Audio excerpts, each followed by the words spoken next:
silent mode now to avoid any distractions during the event. Let's all do it now, including myself, so I'm not limited.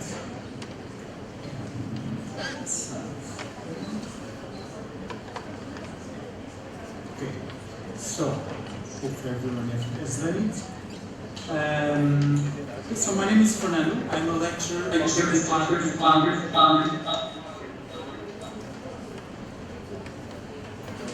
Hello. So I'm Fernando. I'm a lecturer on the Department of Architecture in UTAR, and I'll be the moderator for today for this event. Now I would like to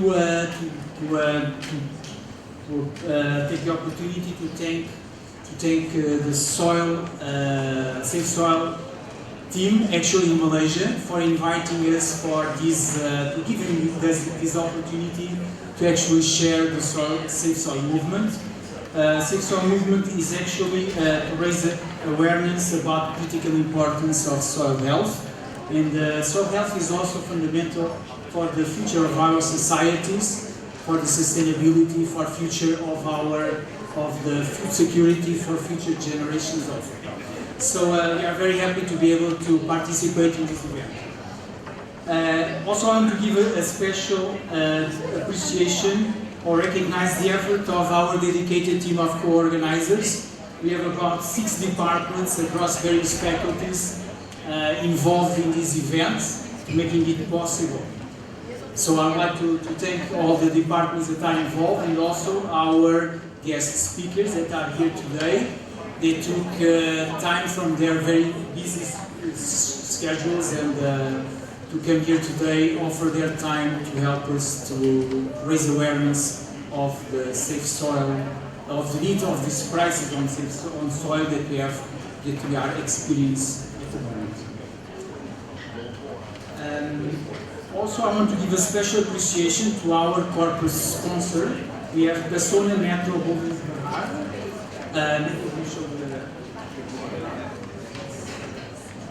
So Persona Metro Holdings Berhad, which is an award-winning company listed on the main market of Bursa, Malaysia. They have generous donation, made it possible to make this event more visible, and also to organize some activities that are happening at the moment in the booth at the KM block entrance. So we have some safe soil activities and some promotions and some activities that are happening at the moment. So if you want to join after the event, also in KM block, you can also do it. Okay, so I think that's all for now in terms of the appreciations.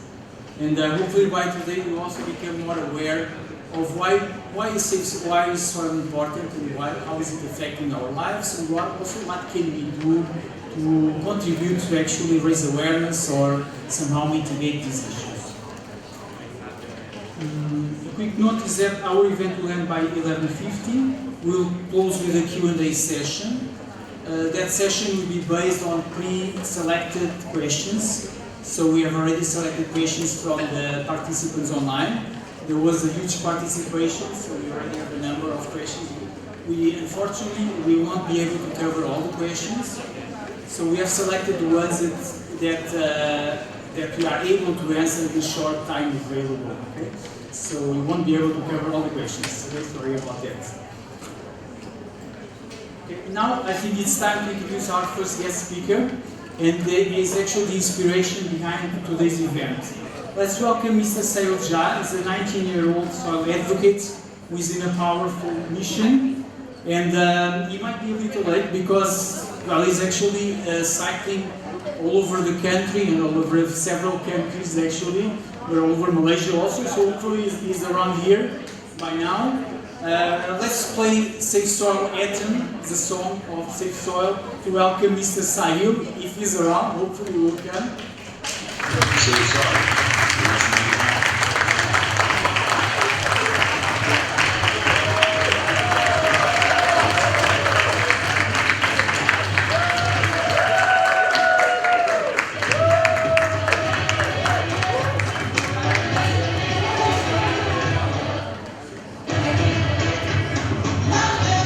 thank you so much.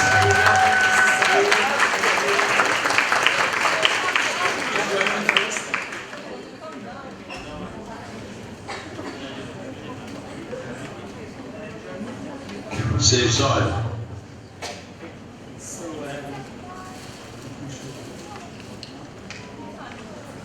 okay, so thank you for coming, to join us in our event here. Let me just make sure that this is on.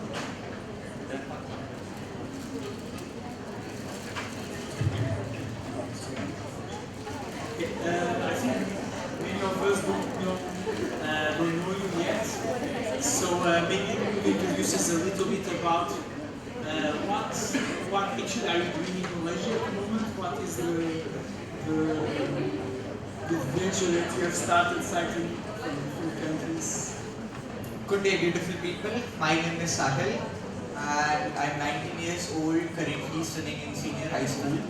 And at the same time, I'm cycling across the globe over 4 continents and 20 countries to raise awareness about soil. And as a part of this, I have come to your country, Malaysia, after crossing about 5 countries from Australia, New Zealand, Indonesia, Singapore, and now in your country.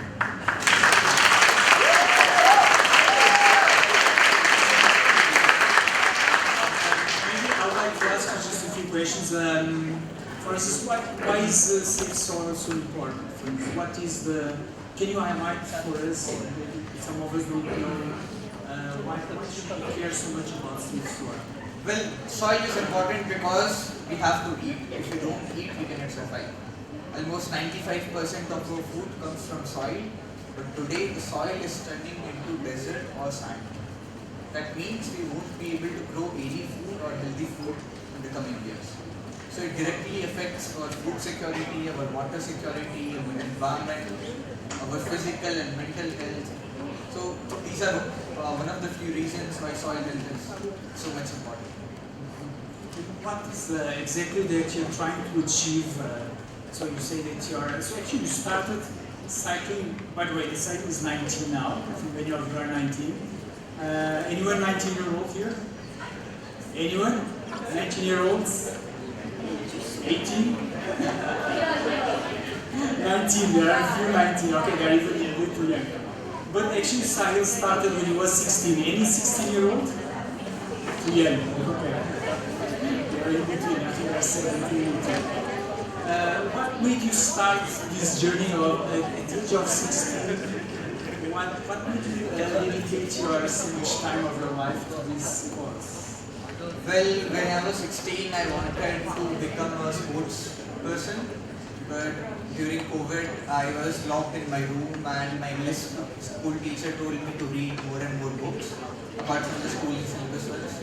I don't know why, but I took his advice and I started reading books and I got inspired by reading many autobiographies, fiction, non-fiction, books on philosophy, spirituality, religions from across the globe.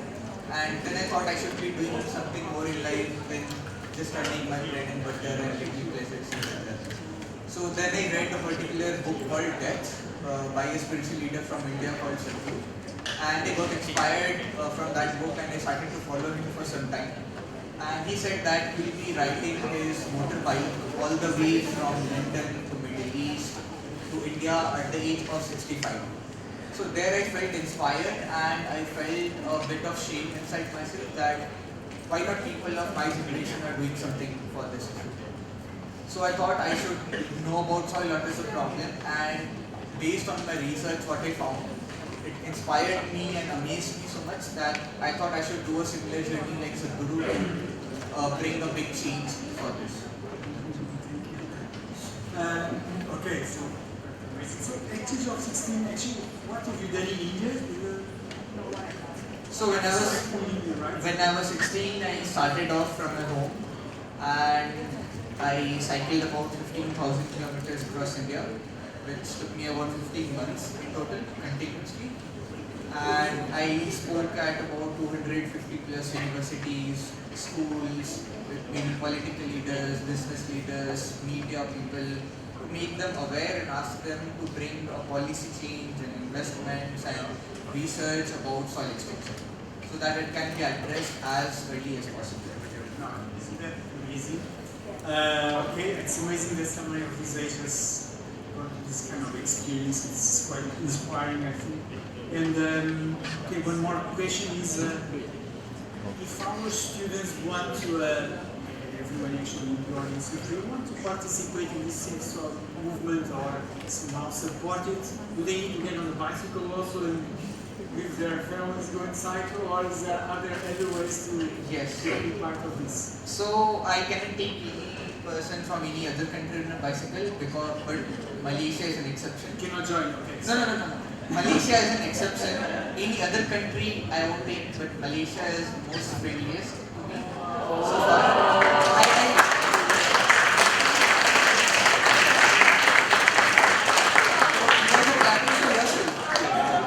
I don't want to sound very diplomatic here, but Malaysia has been really friendly. So if any one of you are interested to join, I have a vaccine empty on a bicycle, and I will be leaving for Europe in about a week. Then I'll be visiting UK and US. So if any one of you would like to come all the way till US on the bicycle, more than welcome. But I don't know how we're going to convince your friends, your family, your teachers. So for those of you who cannot come, speak about soil on social media, learn about it, and do community projects about increasing soil organic matter. So that is actually one of your main objectives also, is to raise awareness and to... The main objective is to influence policy changes across nations, bring investments for soil, and make people understand that soil is one of the most overlooked issues. We've heard of climate change, global warming, pollution, population, but not about soil. When I go across the globe and meet people, when I speak to them about safe soil, they hear safe oil. So the S is missing. No safe soil, safe oil. So to get that policy change, why that is required, because we need massive investments in increasing organic matter in the soil. So it will only happen on real impactful scale by policy change. And to get that policy change, this massive awareness campaign is required. Because people should know the problem exists. If you have a disease in your body and you are suffering for no reason, you don't know why you're suffering, but you're suffering. So to solve it, first you have to know what is the disease. Then you can solve it. So that's all I'm trying to go across the world and trying to make people understand the problem. And people, I think, are intelligent enough. If they understand the problem, they will do something to solve it. And how can they follow you in your journey? Are you posting? Yes, I am on social media. I think, first soil samples are in the red. So that's where I am. So they can follow you. Yeah. But you can also follow me on a bicycle. You can come if you want. So open. Anyone? Any volunteers? So I come to register. Anyone would like to come? Okay, let's give an applause to Sayal.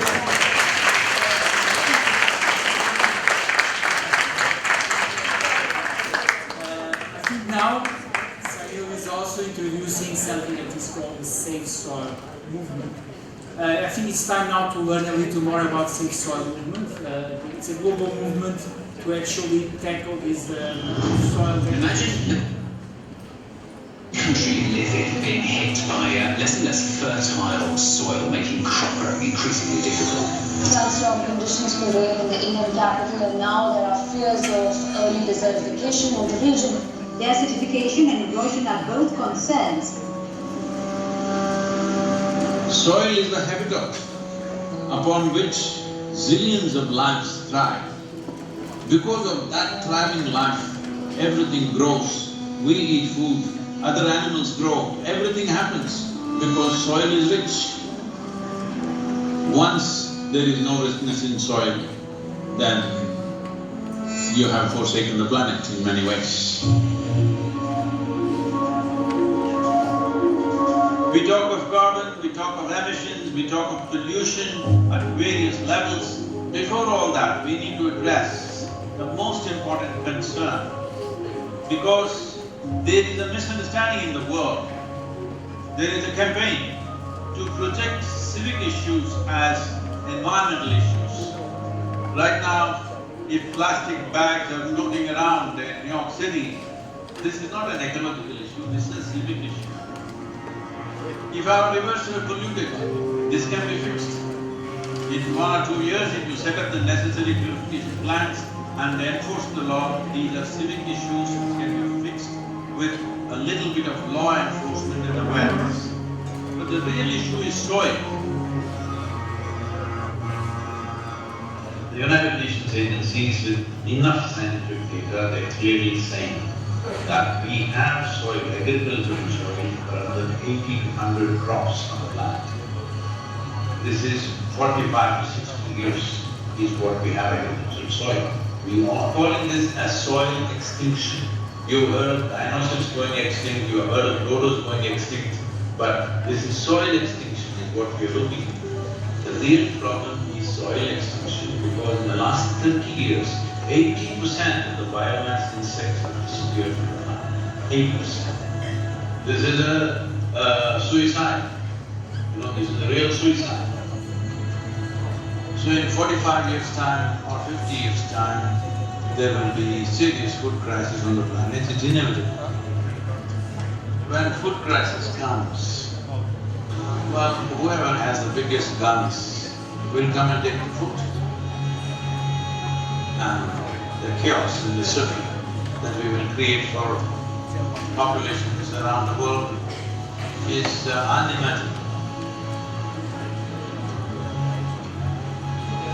Don't think only the poor people will die. They will kill the rich and it will go. So this is not to paint a dark picture. This is a reality which has happened many times in our history, and once again it is being predicted by top scientists in the world. So what are we going to do?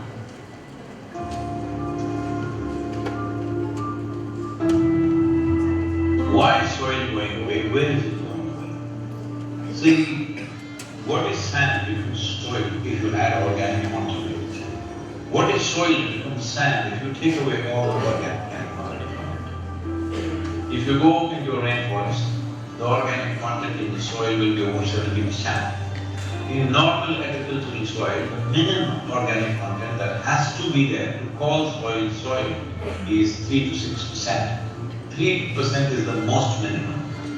But today, for example, in India, 62% of India's soil, the organic content is 0.5% or below that. So literally we are on the verge of desertification. This is across the world, this is not in one country. In the United States, the way the land has been used in terms of herbicides, weedicides, pesticides, well, we need to understand nearly 82 to 86% of biodiversity within the first 12 inches of topsoil. When we plow with machines, tractors plow to a depth of 9 to 12 inches and leave it open, this means we are destroying the biodiversity completely. What biodiversity means is the humus in the soil.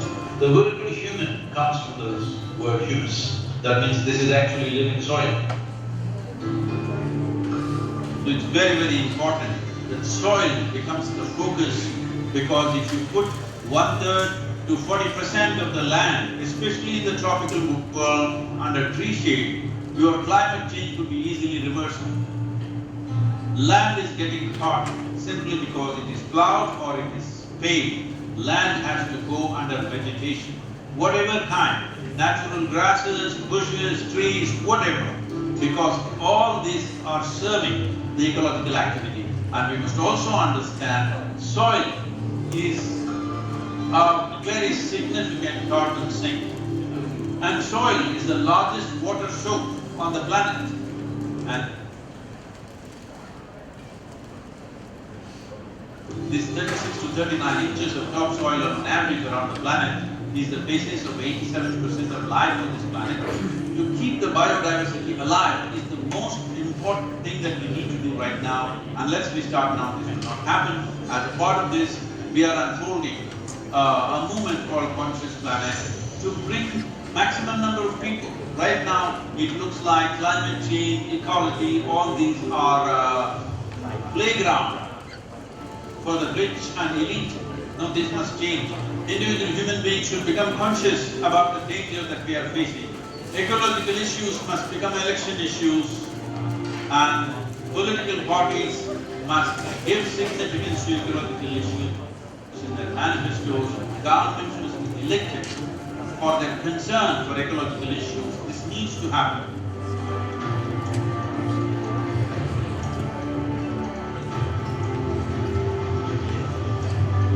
So we are seeing how to bring about a policy recommendation for 192 countries. The rally is starting on 21st of March, which is the Last Day in London. And from London, it's a single lone motorcycle rally through 24 countries, 30,000 kilometers, reaching the Kaveri Basin, where we are on ground working in a river basin which is 83,000 square kilometers and 5.2 million farmers work here. The very body that we carry is soil. Without soil being rich and well, this body and every other life cannot be well. So in terms of ecology, in terms of climate change, the most important thing is that we need to have a conscious approach as to how we manage our soil, how we rejuvenate our soil, how we revitalize our soil. This conscious approach and creating a conscious planet is what is most important. Without involving large mass of people, this will not become a reality because we are democratic nations. Unless people say this is what they want, that is not going to happen. So let's create a conscious planet. Let us make it happen.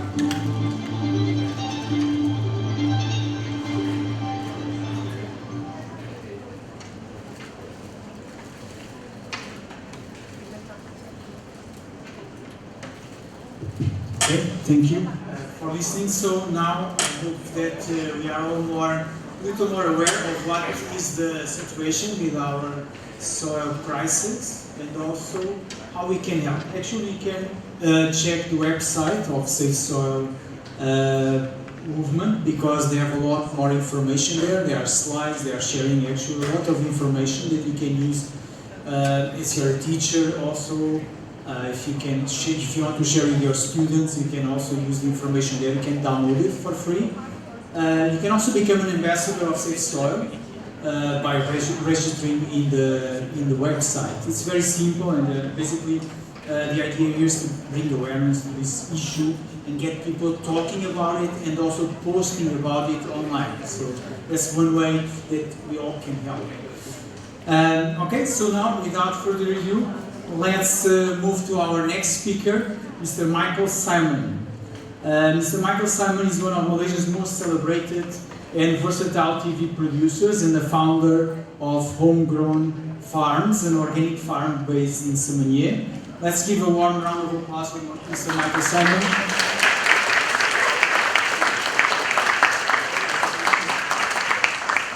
Thank you, guys.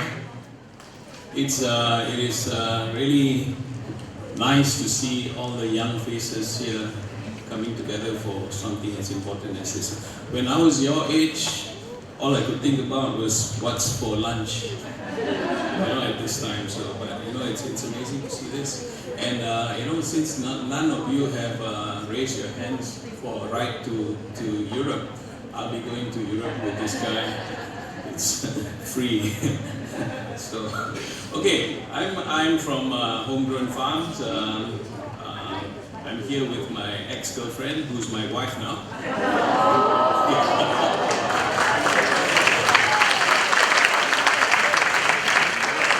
So we both actually handled the farm, and we started the farm quite some time ago. So this is actually a story about how indirectly we have been saving soil as well throughout our 10 years of farming so far. And it's actually a story to inspire you guys that farming is a valid profession, and it can actually make money if you know how to do it well. And it's good for people, it's good for the environment, and we'll show you step by step how we actually progress with Homegrown Farms. Alright? So first, let me show you a video of our farm if you haven't seen it yet.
Right, sorry for the lag.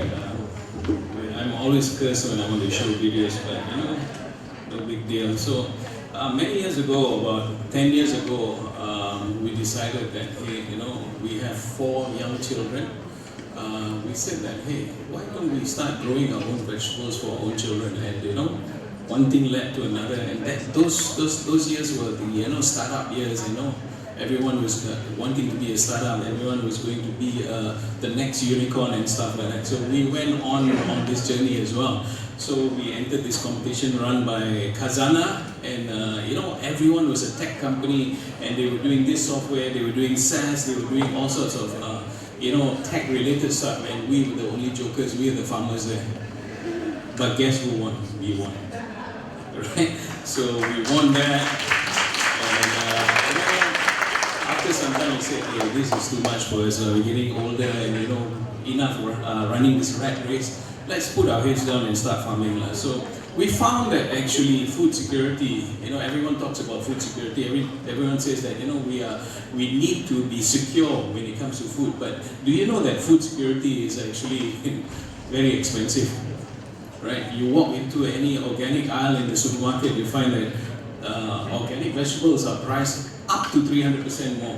Why are we paying this extra, this premium actually? You know, our grandfathers used to eat, great-grandfathers used to eat organic produce, and you know, it was really great then. So we thought that, hey, this market is ready for a big disruption. And so we set out to farm, and we set out to build a farm which actually caters to the community at a much lower price while producing organic produce and organic vegetables. So we have a soil-based farm. Our soil is actually made by ourselves through compost and stuff like that. We don't touch the topsoil of the farm. It's never been touched before. We build raised beds, and these are some of the produce which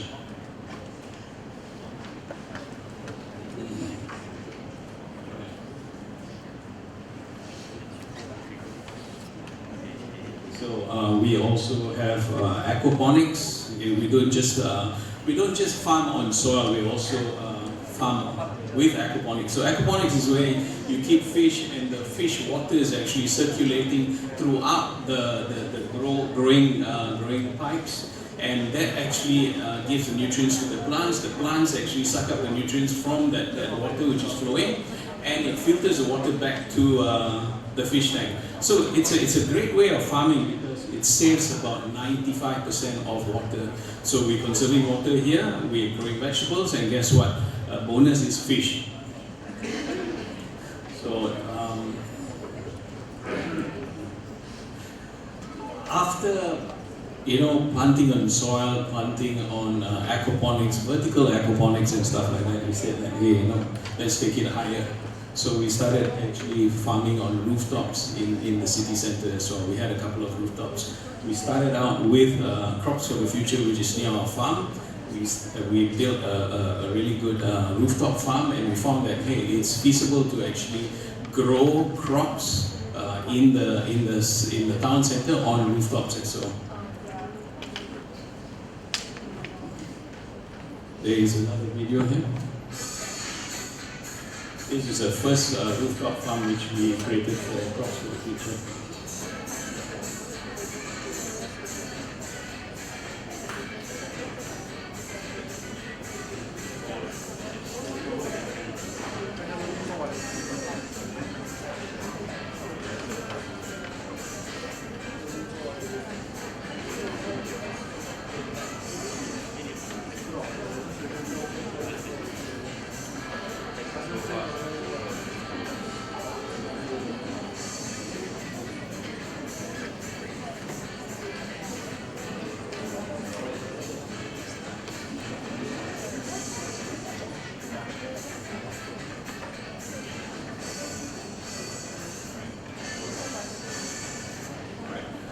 just a minor technical glitch, we just change over to what they have here. Then the experience is going to be so much better for you. Alright, clear.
So we took this model and we went to the next level in Bangsa, on Bangsa South, and we built a farm there. And UOA was the one who actually gave us the rooftop there. They didn't believe that we could grow vegetables in the city center, but a month later they actually came up to see this.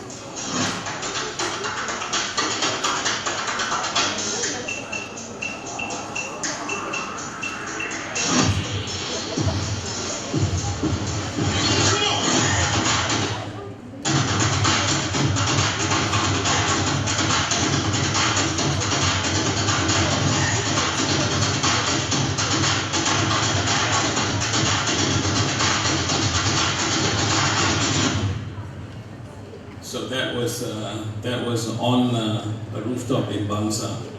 So after planting up high in the rooftops, we decided that hey, Malaysians eat a lot of rice. Let's do some research and start growing rice on aquaponics. Actually, we have made immense and amazing strides growing rice on our aquaponic systems in our farm. We are now harvesting 4 harvests a year of long grain rice on small systems, but this is something which we can then scale. So I think in Malaysia, we're probably the highest the fastest grower of rice using aquaponic systems. We harvest 4 times a year. This is some of our rice.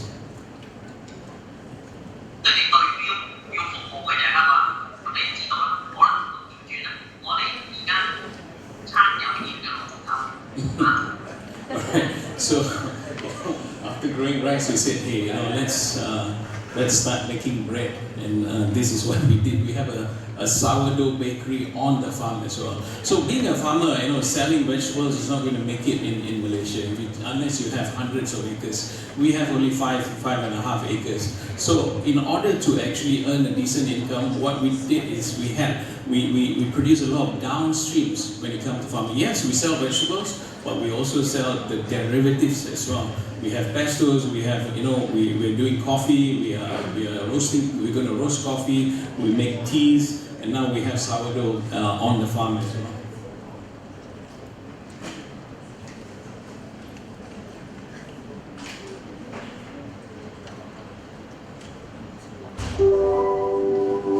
This is some of our bread.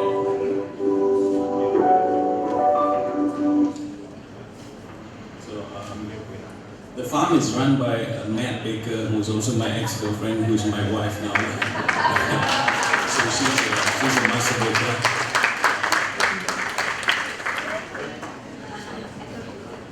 So why organic? Actually, I mean it's as clear as it can be. What we want to do is we want to build healthier soil for long-term sustainability. We're not here for the short term. We're not using chemicals. We're not using any something which is not organic. So we focus on building soil health, using compost, crop rotation and natural amendments. So organic farming actually improves the soil health. It minimizes soil erosion, it maintains water quality, it improves food nutritional content, and it has less environmental pollution.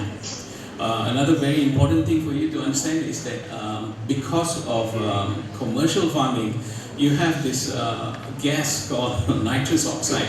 It's actually funnily called laughing gas, nitrous oxide, but it's actually no joke, because it actually is one of the biggest culprits for global warming and ozone depletion. And when it comes to nitrogen fertilizers and animal waste on agricultural land, that is actually very important for us to know. This is what is released when you use all your chemical nitrogen fertilizers. So for organic farming, there is no water pollution where we come from. We don't pollute the water. We have reduced greenhouse gases, less nitrous oxide. Energy-intensive fertilizer production is non-existent because we don't use fertilizers made by factories here, and we have healthier soil as well. Organic farming also, you have happy farmers. Conventional farming, I mean,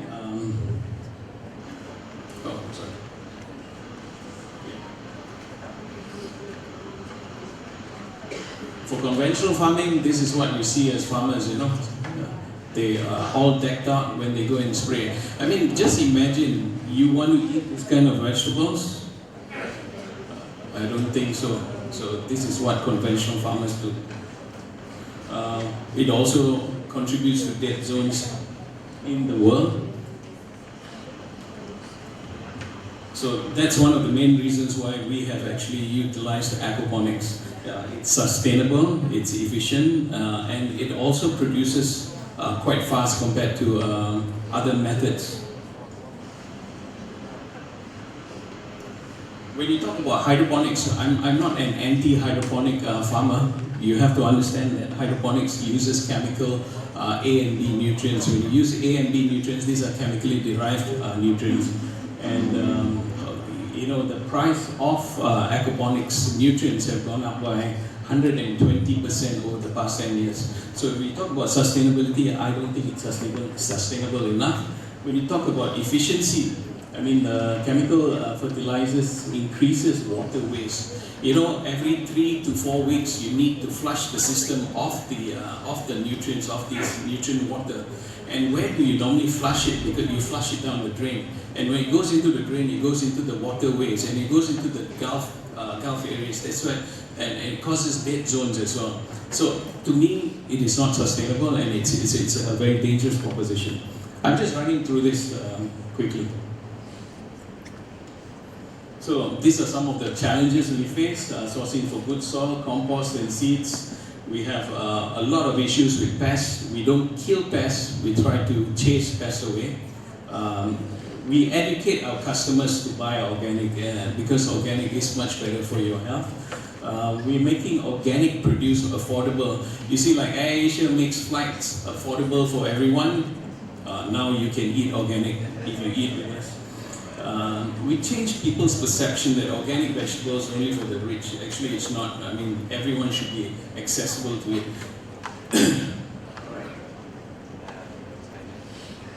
So,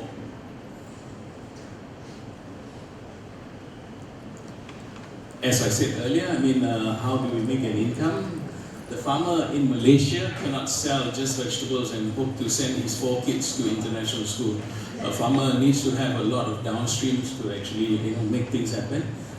Malaysians in general, when I did research, they only spend 50 ringgit a month on vegetables. So you just figure how much vegetables do Malaysians actually eat. Selling vegetables, you're not going to make it.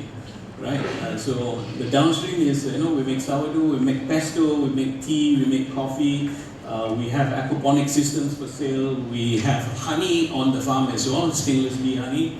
We have seedlings for sale. We do contract farming, and we also run tours and agro-tourism on the farm as well. So that's basically it. Sorry about the technical glitch. That is my presentation for today. I think I went over a bit. All right.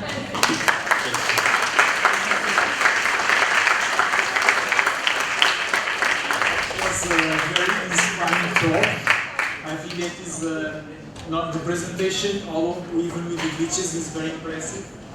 And I think it's a true example of turning passion into a sustainable action also. So anyone, there will be some questions. There are opportunities also to volunteer, cooperate, and so on. Maybe during Q&A we can talk about that. Okay, let's welcome our next speaker, Mr. Gideon. Mr. Gideon is the founder of Regenerative Agriculture Malaysia, social enterprise dedicated to helping farmers to adopt sustainable and regenerative practices. This one is a very good example of it. So let's listen.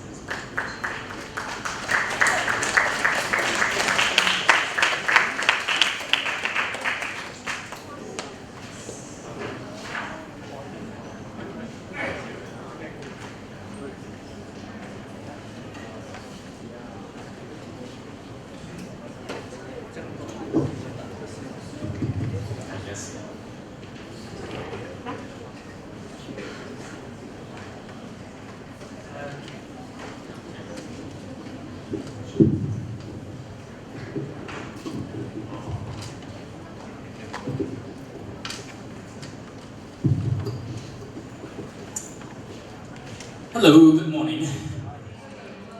My name is Gideon Lim, and are you all awake? This is not normally how I look like. The last time I wore these shoes was at my wedding last year. So you can imagine they've been in storage for a long time.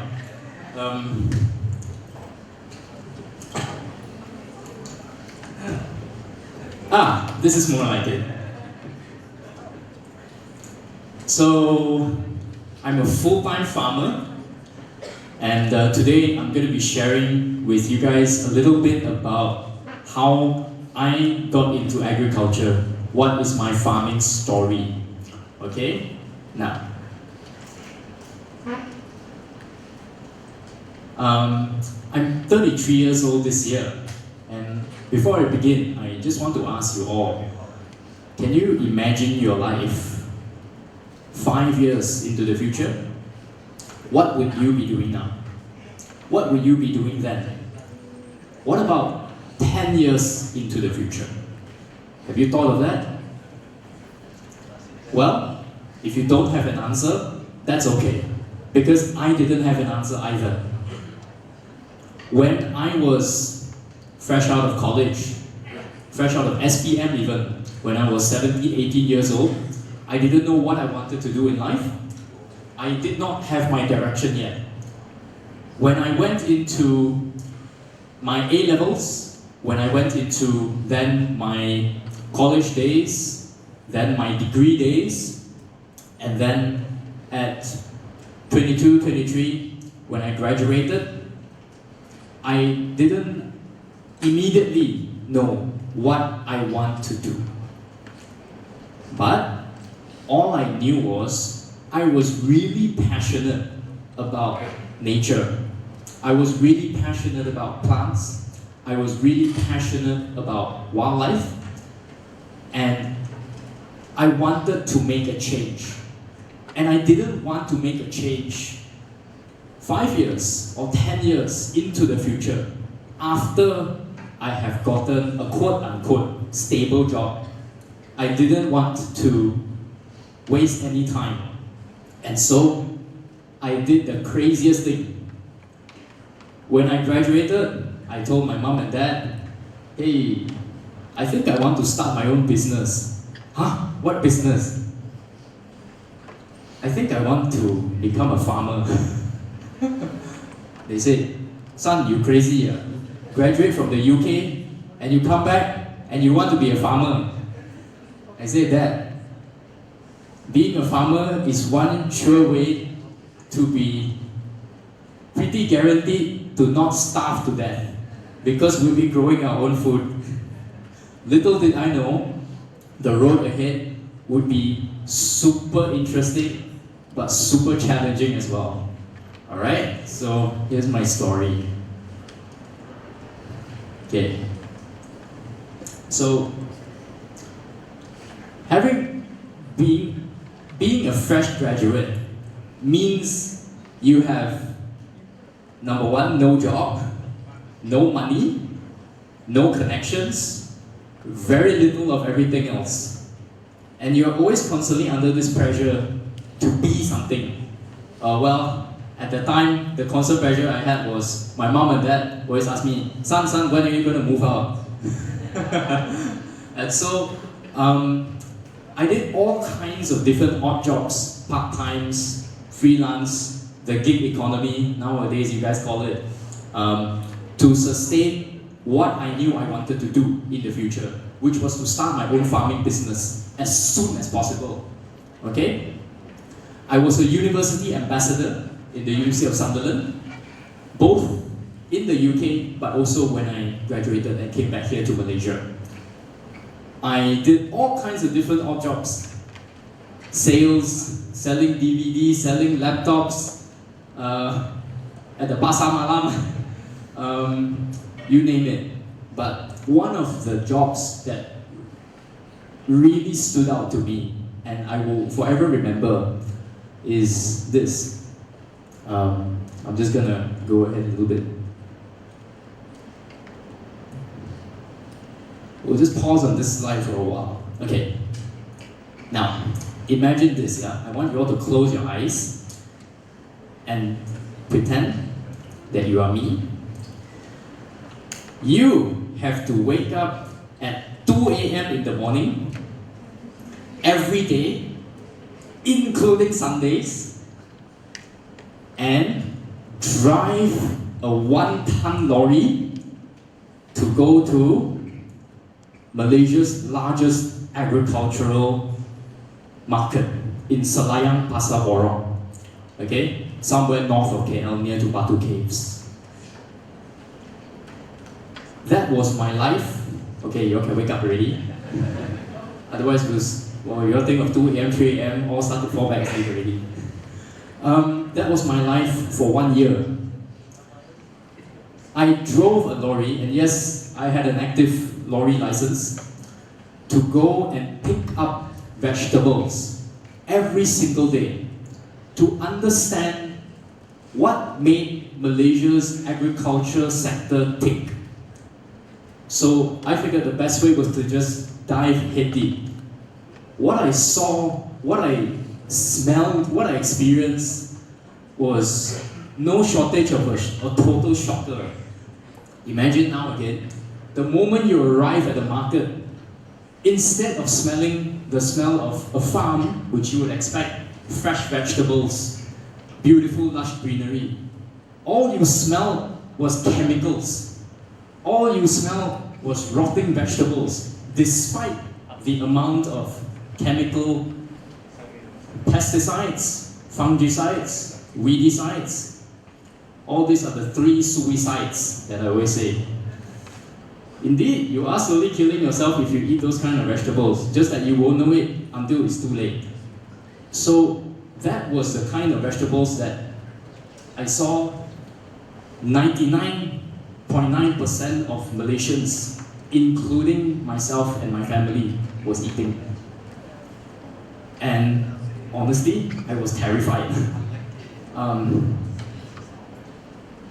It was so bad that when I took a little bit back home, and at the time I have a lot of very interesting hobbies, and one of it was actually keeping earthworms in a little box. It was so bad that when I fed those vegetables to my box of earthworms, they wouldn't even eat it. They would just come out and smell it. And normally, if you give them something natural, they're really quite hungry, they're quite ravenous, they would finish it. But in 3 days, my entire box of earthworms died. So, if even earthworms and insects cannot eat the kind of food that 99% of Malaysians are getting from Malaysia's largest agricultural distributor, what are we putting into our bodies? Okay? Food for thought, yeah? No pun intended. Okay. I'll just go back a little bit. So, right. So, then came the opportunity about 7 years ago I was just scrolling through Facebook and I saw an advertisement, free land for rent. Funny, right? Free land but somehow for rent. In Serdang, next to UPM, University Putra Malaysia or University Pertanian Malaysia, Malaysia's largest agriculture university. And I just took a chance. With whatever savings I had at the time, which was miserable, here I can share with you all. You know, when I was working as a lorry driver, my income was only 3,000 ringgit a month. Alright? From that 3,000 ringgit, you guys probably, when you all graduate and immediately enter the workforce, you all will be earning higher than that already. But with just this amount of money, I was able to save half of it to put it into my farm by hiring one full-timer, one full-time worker to be there 24 hours staying there to do the groundwork together with me. You know how? After I finish driving my lorry, okay, and here's where you imagine, I start my day at 2 a.m. I will drive the lorry to the pasar. Arrive there at 3 a.m. That's when the freshest vegetables come down, okay? And then I would gather them and then I loaded them up, send them back to the shop. And at 8 a.m., the shoppers would start coming. And then we would sell the vegetables all the way until 12 noon, lunch. At 12 noon lunch, that is when I finished my shift and I would go back to my farm to continue farming together with my workers. Okay? And with the remainder of my money, that's where I can use it to pay my rent, food, car expenses, so on and so forth. Okay? A fun fact, that's eventually how I moved out. So that was in the early days. When I went into this farming, I didn't know anything. I didn't have any professional training. I don't have a formal agricultural degree or background. All I knew was that I want to grow what I want my family to eat. So I started only with one row. That one row of vegetables is even shorter than from this end of the hall to that end of the hall. It's just maybe half of this. And that is how I began. Alright? No more than 30 square foot. There were so many challenges along the way.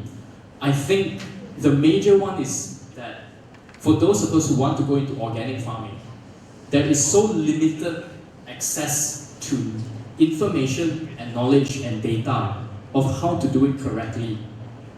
Call it a conspiracy theory, but let's just say it's a lot easier to do chemical farming or conventional farming. And so we really needed to study and learn through lots of trial and errors. Okay?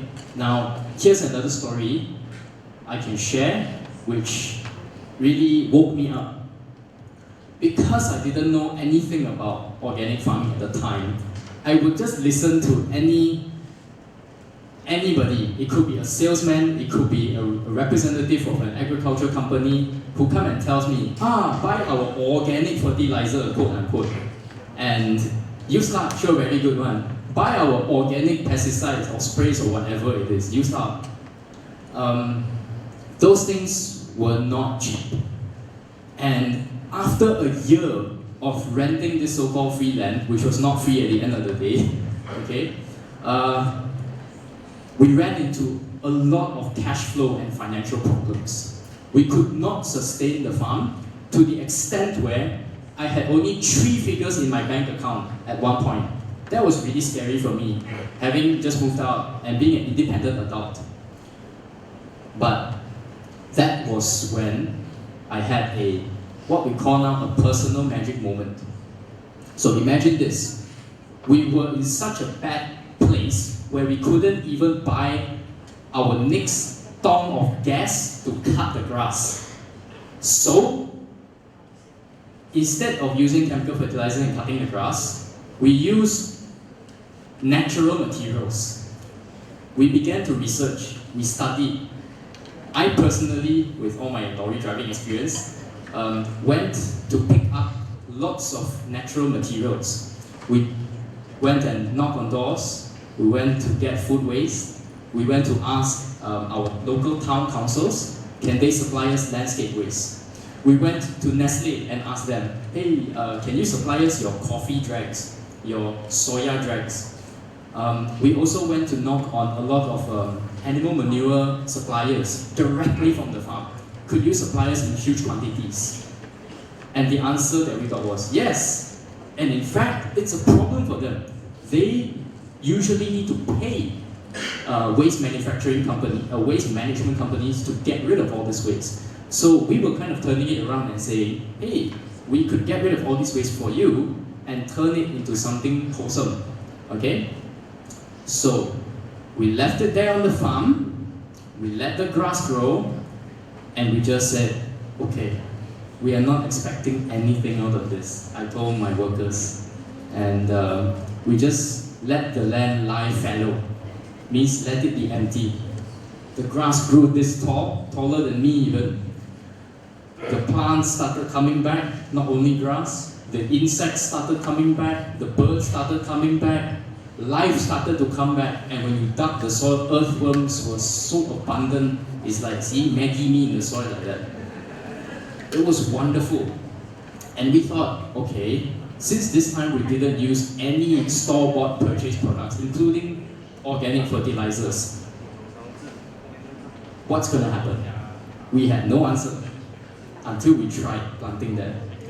Because we had zero expectation, what was really shocking to us was that particular row of soil that we grew things naturally, that season turned out to be the highest yielding crop that we have ever produced in the history of our farm. And that was when we accidentally discovered regenerative farming. Okay? And this is just me pollinating the corn. So in this slide you can see that's how we use plants to cover the soil. We call these plants cover crops. It's basically a living green blanket that puts roots down into the soil. They help you to break down organic matter, such as everything like the soya, the animal manure that we've mentioned, okay? And they help turn it into really nice and fluffy soil. And by the way, we produce our own soil as well. I believe any organic farmer should do this. But what was really interesting is we realized that regenerative farming does not only enable you to produce your own soil, but heal soil, to regenerate soil, to rejuvenate soil, and turn it from something that is bare into something that is green, lush, and wholesome. Here's how it looks like. So actually we started in 2018, but you can see, just based on these 3 photos alone, the color of the soil is slowly changing. After many, many cycles of just putting natural materials inside, without doing anything. Just natural materials and using plants. Grow the plants, chop the plants, put back the plants. Okay? And because of that, not only does the plants and animals start to return, but people start randomly showing up on our farm. They say, hey, you guys look like you have a nice place. We want to volunteer. We've had anywhere from students, corporate figures, ex-bankers, lawyers, accountants randomly show up on our farm and say, hey, how can we get involved? And so now our farm is slowly starting to become a community-supported farm or community-supported agriculture, CSA. I believe this is the future of farming, where the only input you need is actually people. It's actually through community, it's actually through neighborly love for our soils. Okay? Which at the end of the day, that's what saving soil is all about, right? Okay. Moving forward, besides our own land, we are also working closely with Jabatan Pertanian and many other partners to heal other acres of land. So, for example, you can see that stretch of land there. Malaysia has a lot of pure sandy soils from our tin mining days back in almost 100 years ago. Silica sand is known for being notoriously difficult to grow anything on top. But through regenerative agriculture, we can actually grow not only plants, but an entire food forest, as you can see. When I say food forest, let me show you what I mean. You can see multiple different layers of different trees, different fruits, different shrubs. And one of the most known things about our farm is actually our corn. Okay, fun fact. Some people call me the corn man.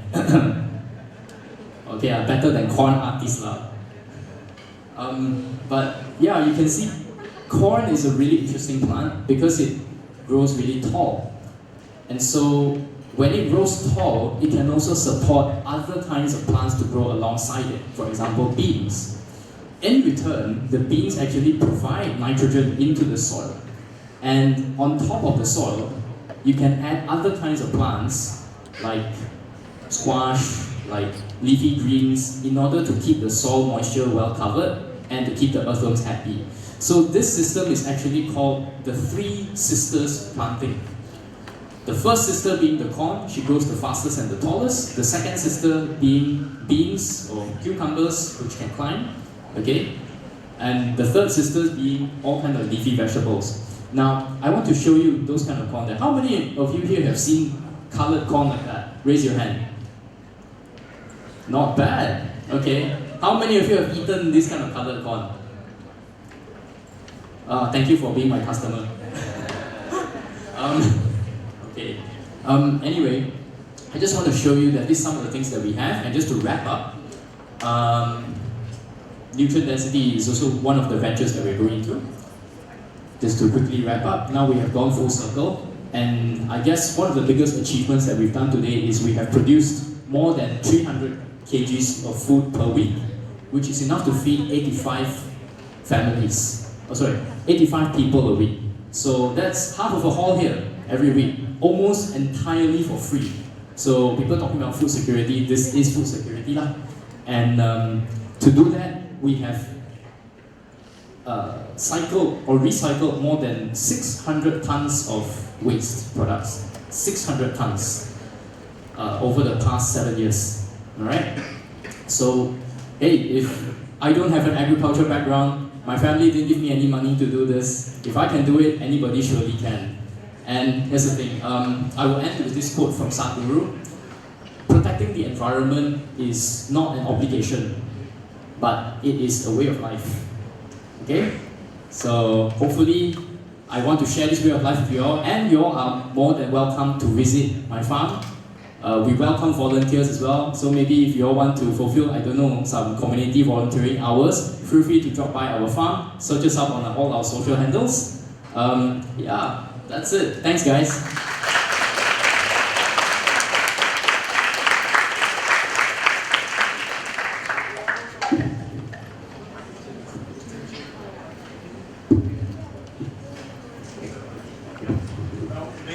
Amazing presentation, Guy. Thank you so much, and see you soon in farming. Okay, I'll join you soon.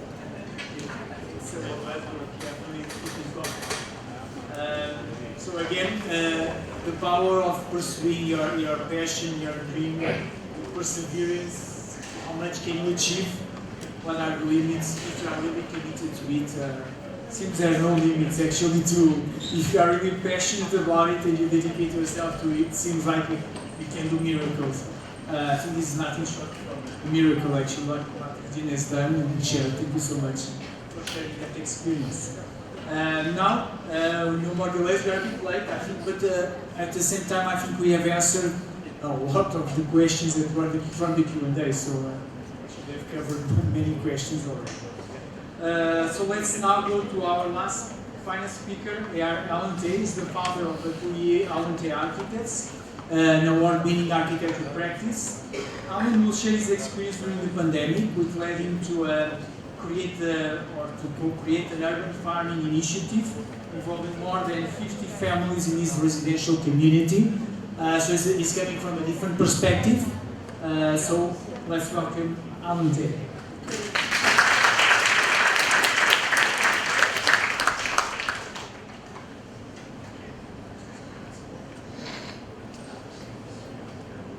Good morning, everyone.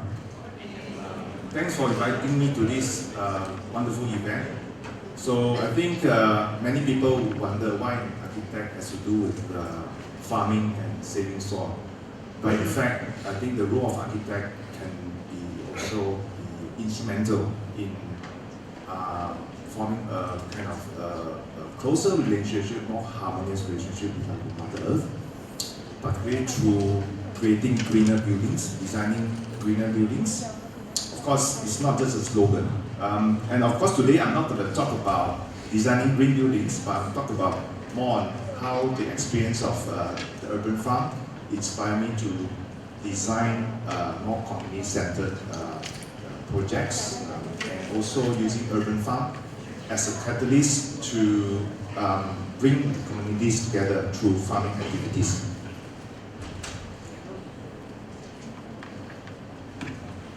And of course, I think today is a kind of like a popular activity nowadays, urban farm. After COVID, a lot of housing area in Malaysia started to actually explore community urban farm within their housing estates, and also a lot of local authority like Majlis, they actually give incentives to local residents by I think supplying them some farming tools and some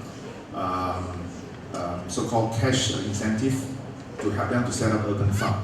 Okay, so with us, we started as just a community activity during COVID. At the peak of COVID, everyone is locked down, nothing to do. So this is where we started. Of course, challenges with our rising population in urbanized area. From the graph, you can see 68% of the world population is going to be living in the urban area. Yeah, and no doubt Malaysia is also one of the most urbanized country in the world. Leading Southeast Asia countries, we have about over 75% of Malaysians living in urban areas. So this is Klang Valley. Oops. You can see how Klang Valley has changed over the years. Used to have a lot of green lungs, green fingers, secondary forests surrounding our city. Now we have a lot of this suburban expansion, and that's the main cause of heat island, rising temperature as well. Take for example, in downtown of Kuala Lumpur, on the left, in 1988, those two high-rise buildings facing the race course. Yes, KLCC was actually, the original site of KLCC was the KL race course, the turf club. You can see only two high-rise buildings facing the racing ground, the Lembaga Tabung Haji and PND headquarters. Nowadays you can see, fast forward, 2023, this is a picture. How many high-rise has overtaken these two landmark buildings? And it's so urbanized now, the whole city. So the challenge for architects is how to green up our urban space, our communal space as well. Take for example, our housing estate. We used to live in a lot of this landed housing area where the central green is where the community would interact. And the area is about 10%. You know, if you have a 10-acre housing estate, 1 acre of the land would be reserved under the planning law to reserve as a green space. Okay? But nowadays, the challenge is we are going high-rise now. So the amount of green space actually is not sufficient. If you look at just do a rough calculation. For a landed housing here, the green is about 10%. But as we move taller, the current planning guideline actually only specify 10% as well. However, the number of population living in the same plot of land would have quadrupled. However, the access to green is then, we only enjoy 1/4 of the green space compared to our fathers and our grandfathers. So for youngsters of the younger generation, for us, I felt that we should increase the amount of greenery in our high-rise development as well. So that was our strategy and our philosophy. Whenever we design high-rise, we try to increase the green ratio in our projects. And one of our projects completed in 2016, which won a PAM award in high-rise category, is this project. It's called UNIF 360 in Serdang. You can actually check on YouTube, UNIF 360. There's one video posted by our landscape architect about this project, showcase all the green spaces within this project. And you can see here, one of the tower block, we actually incorporate a roof garden as well. These trees were actually transplanted from the sales gallery, so we did not cut down any trees after the sales gallery had to be taken down. The trees were all transplanted to the rooftop here. And we have vertical gardens and a lot of greeneries. In fact, we planted about 600 trees in this development, more than what the original site had. And through this project, we managed to achieve 66% green ratio, which means to say that the site is 4 acres. We have about 2.4 acres of green space. Some are of course not so green, they are like hardscapes. However, these are all accessible communal space for the residents. You can see we have pocket gardens located at every 3 floors of the lift lobby. This is the vertical landscape. We have hanging garden. This is Tower B with the roof gardens transplanted from the ground. And then the perimeter driveway, 50% of it, which is less used, are converted into grass grid. So even the driveway we can plant turfing onto this driveway as well, because they are less used, so the plants will grow well. Of course, I'm not going to talk more about this because my main focus is on the urban farm. Okay. However, just to show you a summary of the project, we also managed to bring down the cost of operation because all the corridors are natural ventilated. The lift lobbies are also naturally lit, cross ventilation, so we don't need to have any air conditioning for all the lift lobbies. I think some developers actually promote air conditioned space with heavy emphasis on interior design, but we actually use more natural material like concrete and steel and timber in the common area. So coming back to so-called this picture here, I think everyone is very familiar. This is a famous drawing by our Dato' Lat, who is a famous comic artist, and I think most of Malaysians have experienced growing up or living close to a kampung, and I think this is one of the so-called utopia for us as well. When we're designing communal spaces, building up housing area, we try to kind of promote the idea of a community of a kampung. So the opportunity came. This was the common area of our condo at the ground, and we actually did not do this during COVID. It's prior to COVID. However, you notice that some residents actually do their own gardening. They started planting some papaya. I myself, I do a lot of composting. I just bring all the kitchen waste down to the ground and started to bury them. Okay, this is how we get to know some of our neighbors who love gardening. Okay, but the opportunity came during COVID. Then we actually initiated a picnic in the ground, and we mooted the idea about starting a community farm. And this is the trees were actually spoiled by the termites already. So this is the starting point of having a planting circle around the trees. And we visited a nearby Auntie Betty, I don't know if you know, section 14. She had an urban farm, and we visited her to get some inspiration and some tips from her as well. So this is how we started. From the community, I drafted a kind of a master plan. The edge of the land here is facing a pond, and then there's existing coconut trees here. So these are the so-called the farming area, and this is the circular groove, which is this one. And then this corner here is the composting pit. So we actually use recycled pellet to form a composting pit. With the help of our community members, this is Uncle Ong, he's a full-time retiree, so he's one of the so-called co-founder of this urban farm as well.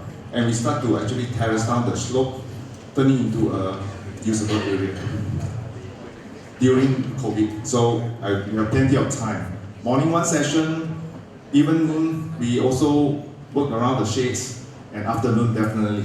Yeah. So through relentless communal involvement, we're starting to shape the urban farm. And I even initiated a kind of art jamming session with the kids. So using chop down some of the tree logs, we actually formed the planting box, and we started to use some paints to actually do some artwork. So the kids actually love it. And Uncle Ong is very friendly, and he used to actually coach some of the kids on planting and even doing some kind of like drawings of the different plant species. And we recycle these concrete tiles to use as to decorate this walkway within our urban farm. And you see, every day the residents would bring their kitchen waste. We actually did a calculation. Every day we actually receive about 20 to 30 kilograms of kitchen waste at the peak of MCO, because everyone cooks 3 meals a day, right? Yeah, from this kitchen waste is the compost for our urban farm. So we don't need to buy any so-called organic fertilizer. Yeah, no organic fertilizer. This is the real organic fertilizer, compost. So you can see the happiness. I think after a few months, we starting all the hard work starting to bear fruit. So these are all some pictures from our group photos, not taken by me, but taken by all the members participating in these activities. And it's not easy to grow some of the plant because you need a lot of sunlight. So over the time of a few months, we actually have to shift our planter bed to follow the sun path. Some don't get enough sunlight. We have to actually shift the planter beds to get maximum exposure for the natural sunlight. Then this is Mrs. Ong. This one neighbors, they use these passion fruit vines to create artwork as well. And these are the coconuts harvested from our farm as well.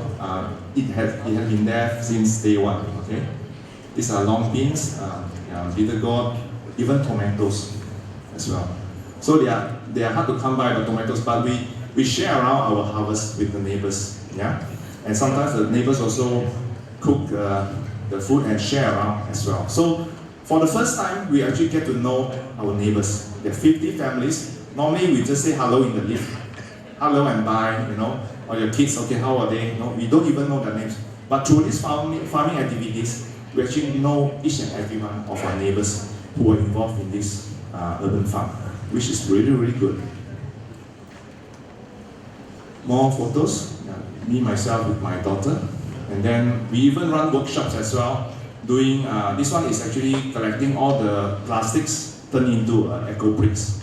So we stuff up all the used plastic into these mineral water bottles, and then each is weighing about 1 kilo, and is used as some planter beds barrier for the urban farm. We even have a campfire one of the nights. This is a picture of the bonfire. Some neighbors do complain because of the smoke, but we put it off the fire. Okay, this one, anybody guess what plant is this? Jagung, yes. So at the end of the day, I think through this farming experience, I started to actually explore the idea about incorporating an urban farm in our upcoming projects, and this is one of them. Located in Cheras, somewhere in Cheras, the site actually is next to a river, Sungai Langat, the Langat River.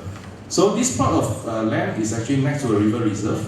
It's a river reserve. The idea is that we could lease this land from JPS, the Department of Irrigation, so that Department of Irrigation and Drainage, so that this could be part of our green space, and then we incorporate a rooftop urban farm as well on the residential tower.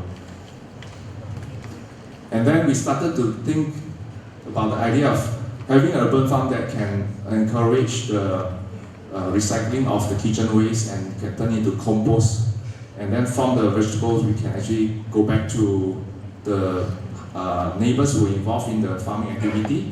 If there's a surplus, we can then supply to the local cafes maybe downstairs, and even the idea also is to have a zero waste store, so the residents can actually purchase household groceries from the zero waste store by using their own container.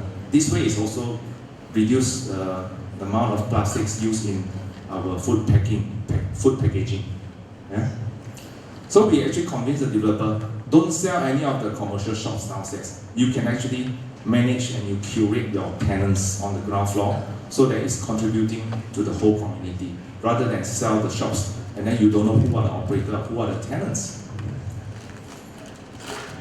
So we plan the space on the ground. You can see that these are all the retail area.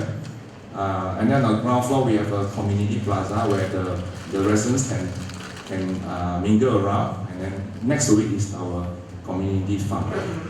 So we even think about how the residents could use the space, the different type of residents would use the space in a different time of the day. Okay, this is the podium level.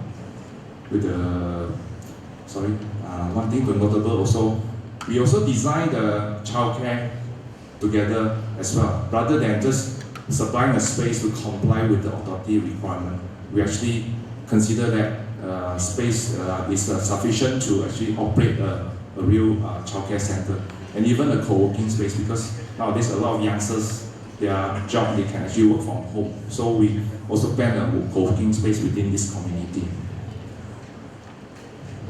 And of course the podium level with all the recreational facility, and have a senior citizen club as well, the clubhouse with a library and games room and maybe a so-called a community kitchen. So this is the so-called the 3D massing of the proposal next to the MRT station. It's just walking distance, and the idea is that the residents coming from home, they can actually walk past the community farm and walk, and then they can see the activities happening along the way from work. However, this project hasn't been launched because we're still in the submission stage. And we actually started to look at the type of residents who will be staying here. Most of the developers just target the size of the apartments without really considering the end users' requirement and the experience. For us, we actually look at how the different end user living here, like the big units will be targeting the families, and then even 10% of the units are for elderly friendly, which means that the units has a OKU bathroom rather than a typical bathroom which is not friendly for OKU. So we want to encourage purchasers who has an OKU parent can stay with them, because most of the time the parent will just stay in their own landed property and the children move up into the condo. Yeah. Also considering the affordable units, 20% to comply with the authority requirement. Also, small units to target millennials residents. Okay? And we start to, this is the OKU bathroom I was talking about. So there are two types which has OKU bathrooms. And we start to think about the daily life cycle of so-called, for example, a mother, a homemaker. She will start her day, maybe send the kids to the kindergarten, and then she may end up, having a breakfast in the local eatery, and then maybe also check out the urban farm. At a certain time of the day, they would use a different facility. Yeah. For millennials, then they would actually use the co-working. They will also maybe take a train to the city through using the MRT, and then they collect the parcel at the local, so-called the parcel collection point, and then using different facility at the gym and also maybe at the community dining at the urban farm, at the rooftop farm. And for retirees, we encourage them to be in this urban farm area for the urban farming, and also they can do their morning exercise there as well. And for we even plan an artist village there, so the elderly can maybe have a calligraphy class in the evening after the dinner. Yeah. So it's really thinking about their daily lifestyle and try to provide all this facility to them to encourage community interaction. This is a visualization of the design next to the Nile River. So we also have a keyword regenerative. And the future of our so-called community and housing design is not just reaching a sustainable level, but trying to actually create more energy, generate more energy, reduce water, and maybe produce food as well. So this is where we are heading towards. Yeah, so that's the end of my sharing. Thank you for listening.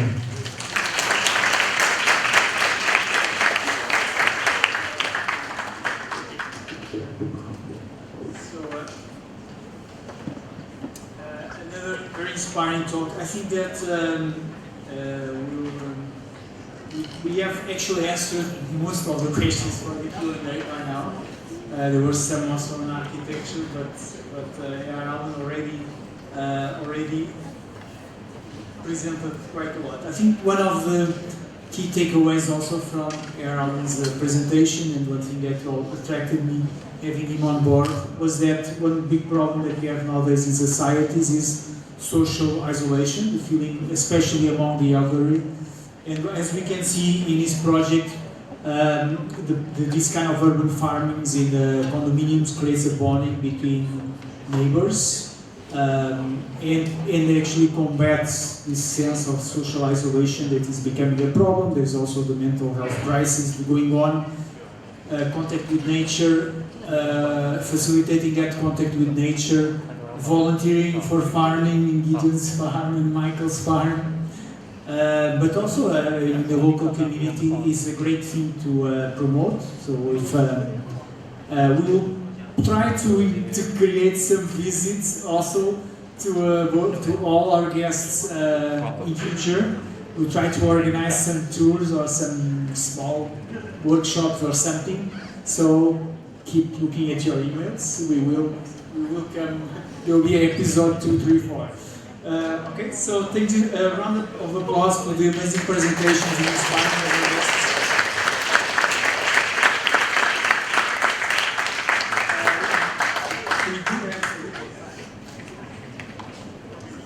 We do have a little time for a few questions. Okay, so I will see, because I already answered quite a number of them. Let me see. Something interesting. Okay, this one already. Okay, I think a question that I think maybe many of us also may be thinking about it. Can a small initiative to save soil bring the impact that you are hoping for? I mean, is it useful, like a small initiative to small scale, for instance? I want whoever wants to answer maybe can start.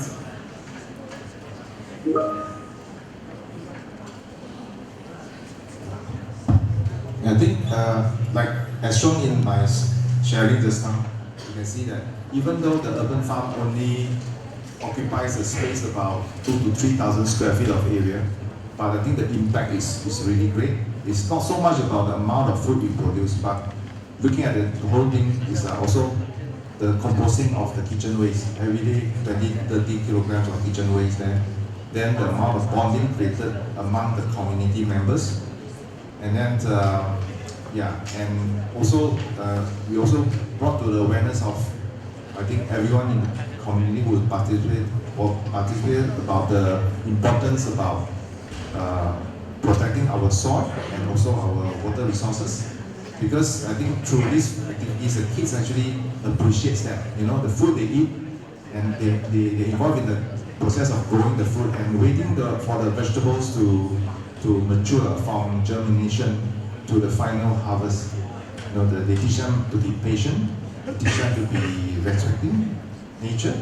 They treat them about, you know, a lot of good values that goes along with this small plot of I think it's important for children also to know that the vegetables don't come from the supermarket in plastic boxes. That's right. So it's great. Anyone wants to add something? It's okay?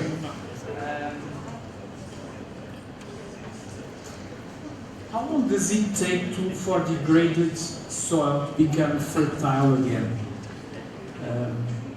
Anyone knows this, can answer this one? Hello. Okay. So, yeah, it can take a couple of years. If you talk about normal agriculture soil, it takes somewhere about 5 years, 10 years, or 15 years to turn degraded soil back into good condition. That basically means increasing the organic matter in the soil. And the fun factor is, to destroy the soil, it takes a couple of years. And if you have to rejuvenate back when it is completely destroyed, then it will take 150 to 250 years. To fully regenerate. It takes somewhere about a few thousand years to create a few centimeters of soil. And to degrade it, a matter of few years. Okay. Anyone else wants? Did you maybe want to have your? Sahil is absolutely right. In fact, I would say it takes only a few seconds to destroy good soil. All you need is heavy machinery just to scratch the first 2 inches of topsoil and organic matter, you know, the life, and it's gone. But our record for regenerating soil, at least in Malaysia, where we're blessed with lots of rain and sunshine, is 3 months to 6 months. And we base that on the benchmark that we are able to grow food for free on that piece of soil once it's regenerated. So basically 6 months and we can start harvesting vegetables.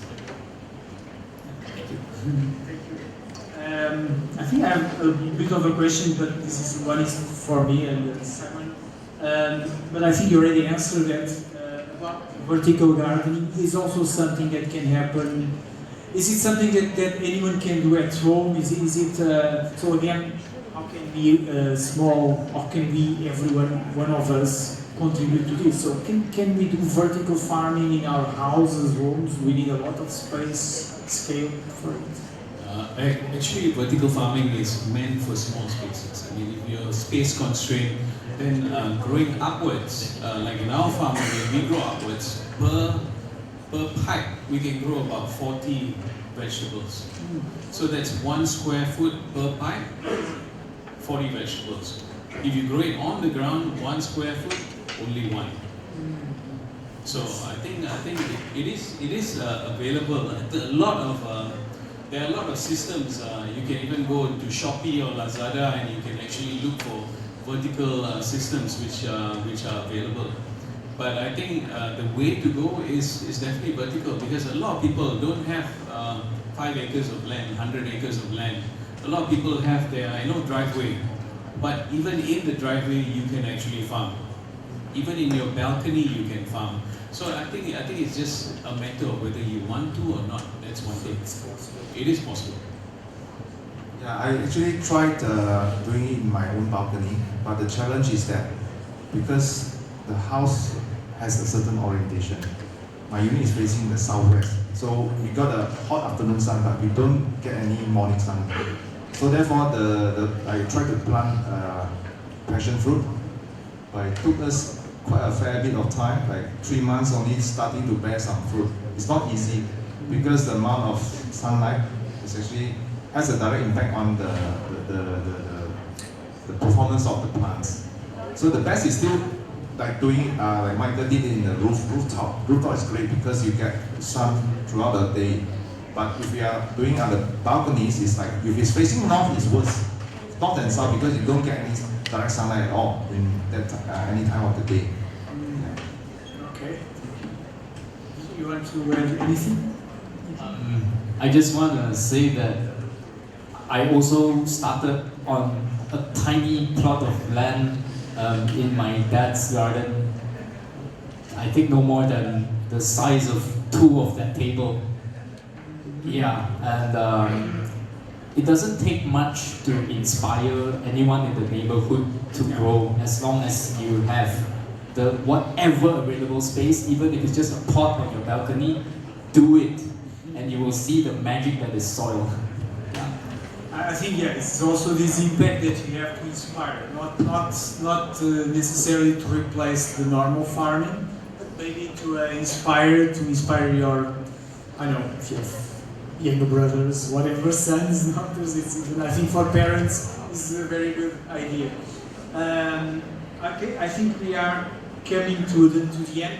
I'll just share one story also, talking about worms not eating the vegetables bought in the supermarket. In my family in Portugal, they live in the countryside, and they have their own farm, a small little farm, and they usually fed a donkey from a neighbor, okay? There are donkeys there, and the donkey comes every day and eats their vegetables. There was one day, I was actually there, and they didn't have the salads or whatever because of the weather or something in winter, and the donkey came and they tried to give him the vegetables that we bought to eat to the donkey. The donkey smelled and looked away. Okay, so this is what we are eating. Just to feel. Smart donkey. Smart donkey, yeah, because he can smell. We cannot smell the pesticides. We don't have that kind of ability, skill, but animals can feel. So that was very obvious for us where it is what we are buying in the supermarket. But yeah. So anyway, we have solutions here. We have some very interesting, inspiring examples, and we also opportunity to volunteer to participate in some of these activities. Okay. So now I would like our guests to join us in the middle for a photo session, and also we will share the code behind, and we can play the Safe Souls song to finish the event. So you can all join in the middle. Also the students, everyone. Thank you everyone for participating. This is the end of the session. Just give us a few more minutes for the picture, for the photo session, and then we can leave the hall. Thank you so much for being here.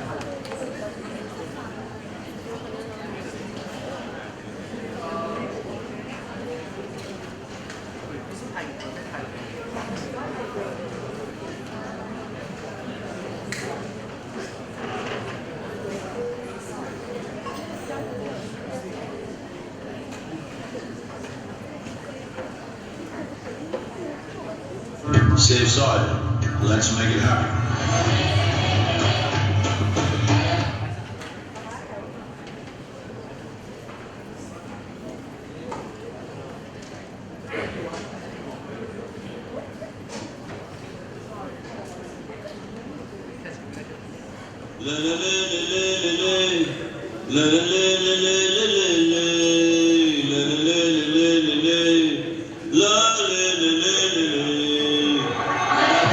This very body is soil.